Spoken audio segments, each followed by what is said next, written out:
Hello, this is Kelly from Crafty Kellys at www.craftykelly.co.uk. Thanks for joining me today. I'm going to be making a card with the Geometric Menagerie from Altenew. This is for my Altenew education program. I'm on module 10 and this is irresistible inking techniques, and I'm taking the things I've learnt from lesson 3. So I'm going to bring a messy mat in here and I'm going to use my acrylic block and apply some ink. So this is a Rare Earth yellow ink. This is quite a light ink, and I'm going to start with my lightest ink to my darkest. The next ink I'm using is a Distress Oxide in Mustard Seed. Distress Oxide ink is, once I've added some water, it becomes really chalky, so it's a thicker ink. But it leaves a lovely effect after you've stamped it and added some water. On the top of that, I'm going to be using the red distress ink, which is Brick Door, Burnt Door, and this is a lovely strong red as well. So I'm just applying as like an ombre effect from the lightest to the darkest. After I've applied enough ink, I am going to spritz it with my water bottle.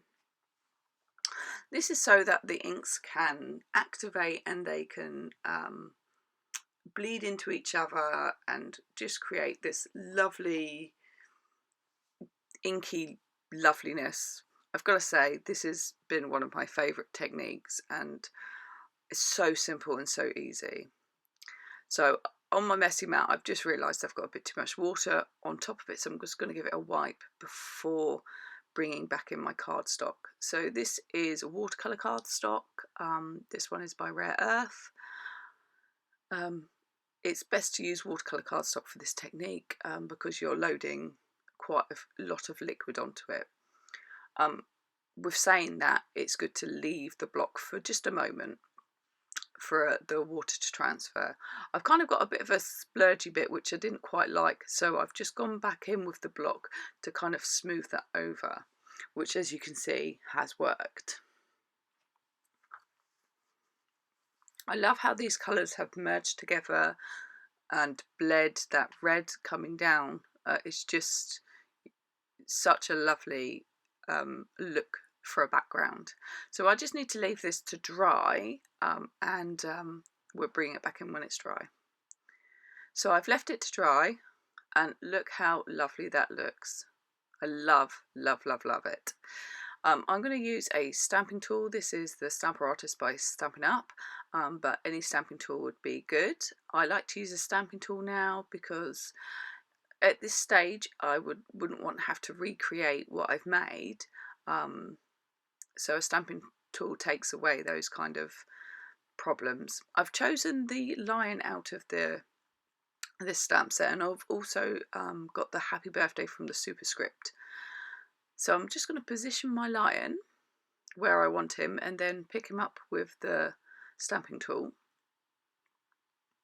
I'm going to use the jet black Altenew black ink for this.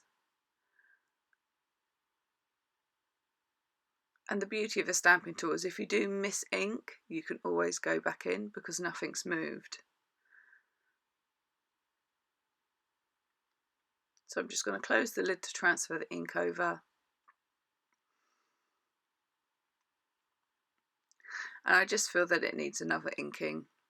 And like I said, that is the beauty of a stamping tool. With an acrylic block, you can't quite go back over perfectly.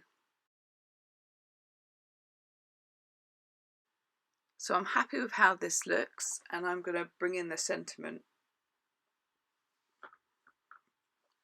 So I feel like this could be a really nice card for a child, or it's quite a masculine card, but it also could be feminine too. So I think this stamp set really has hit all bases with this, and this kind of background technique just works so well. And using this just very small happy birthday, because I don't want the sentiment to overtake the actual card background, because I want that as the main focus. So I'm really happy with how this has turned out. And we're going to just have to put it together now with some layers, and I'm using a black yellow layer as my mats, and onto a white card base, which is an A5 card base. I'm just using some glue to adhere it, which is bookbinding glue by Pinflair. I've also popped a couple of sequins in similar colours in like a triangle formation.